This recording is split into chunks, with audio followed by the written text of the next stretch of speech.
Morning, good morning, good morning. Again, this is your friend Joy Nakamura. And umpisahan natin ang ating vlog tungkol sa hearing nila sa Congress kahapon. And nakita ko si Vice President. Napaka-sassy. So, parang gano'n ba talagang ang ugali ni VP Sara? I was so confused. Kasi parang yung ugali niya lumalabas ngayon. Parang yun talaga siya. Yung ugali niya noon na nakikita natin recently, na yung parang during during campaign, di ba napaka-friendly niya. And sabi ko sa isip-isip ko, parang yung si Sara Duterte. Pero ngayon na na nakikita yung mga mali niya, lumalabas yung ugali niya na pagkamaldita niya. Akala ko siya lang ang naiiba sa mga Duterte siblings, but no, they all the same. And no doubt about it, kasi ganun nga yung what you see at home is what you bring outside your home. Kaya yun, tingnan mo yung behavior ni Sara Duterte. And sabi ko, wow, ganun talaga. Kaya nga pagka pinapanood ko nung pinanood ko si Direct Freddy Valera's vlog, at nakita ko yung ganito, yan ba, maldita, ganyan. Sabi ko sa isip-isip ko, talaga si Direct Freddy gigil na gigil kay Sara Duterte. Tapos pinanood ko nga yung sa hearing. Sabi ko, oo nga, napakamaldita niya. Kasi yung talagang alam niya yung bata na yung parang hindi siya napagbigyan. Yung nakaupo siya na parang alam niya yung ugali ng bata na pag di napagbigyan, bahala ka dyan, ganyan. Ewan ko sa'yo, ganyan. Yung mga niya, yung gesture niya pagka di napagbigyan ng isang bata. Ganon si Sara Duterte during that hearing. Kaya sabi ko, wow, talagang lumalabas yung talagang ugali niya na pagkamaldita. Kaya tsaka yung sinasabi niya na hindi ko naman kaibigan si Bongbong Marcos, I think talagang hindi sila magkakilala, nagkakilala lang sila during campaign. Kaya buti nga na i-adapt niya yung pretend na very friendly siya kay Bongbong Marcos. Pero si Bongbong Marcos wala siyang pinagbago, ganun pa rin siya. Yung kahit nung pinapakita nila during his congressman days, si Bongbong Marcos talagang ganun na siya. Yung malapit sa tao, very humble.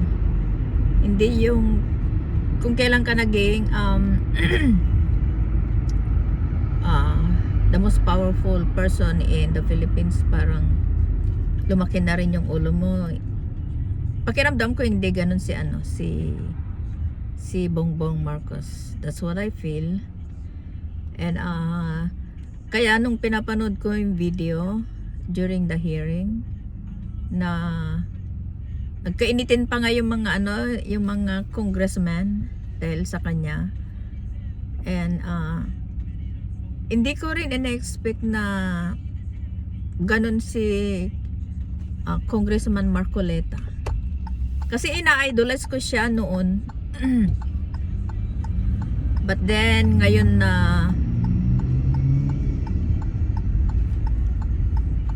nagpa-fight back siya kay in favor of Sara Duterte. Yung parang that is not right na ito-tolerate mo yung ginawa ni Sara Duterte, and that's the people's money. They need to know where the money went. So you cannot blame those congressmen to us and investigate where the money went, because in that particular money, that's too much, billion, and she only spent for 11 days and the billions gone. Oh God. And that is Philippine peso, I guess. Philippine peso, that's billions. Whew. Sana all may ganong pera.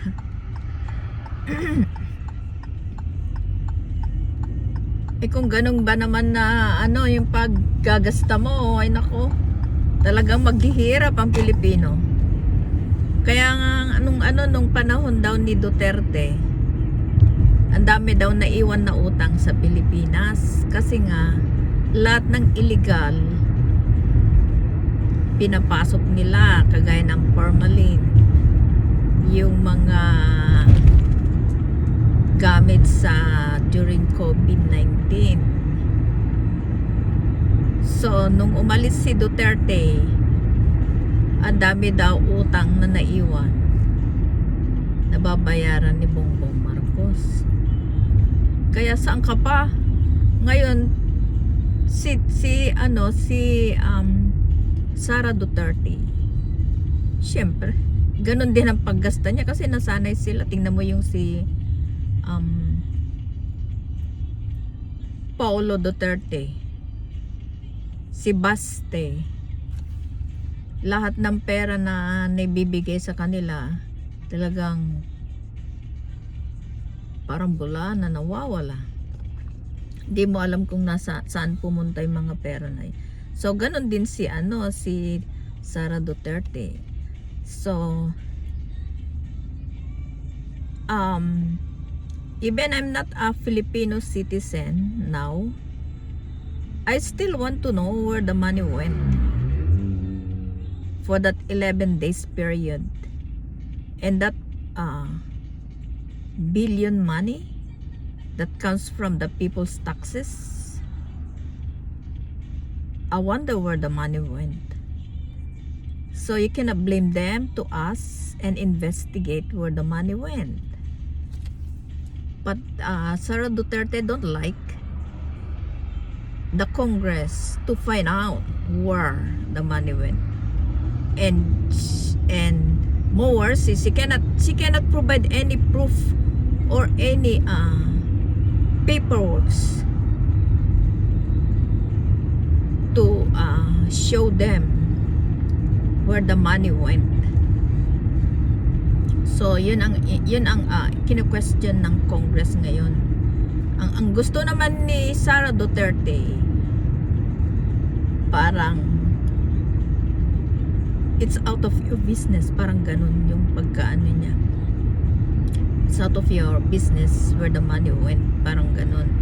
But of course the Congress, before you get the fund, they are the one who approve or disapprove the fund that goes to any branch of government. So it's their obligation to investigate. That's what happening in Congress. So you cannot blame them. So for Sara Duterte, sana naman ay I'm not anti Sara Duterte, I'm not a pro Duterte, but I'm just neutral. And what I wanna say is let the Congress investigate and find out the truth where the money went, and so that the people know. And aside from that, so that they can cut down those corruption people in the government.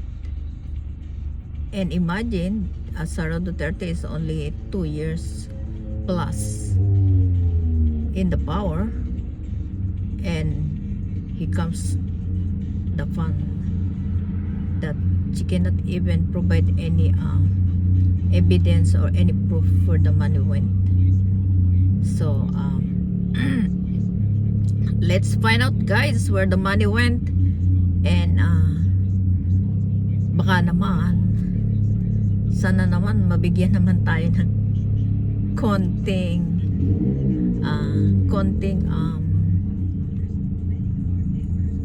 tip na galing sa billions. Charot. Nah, I'm just joking. Oh, that's all, guys, and till next vlog again. And don't forget to subscribe my channel.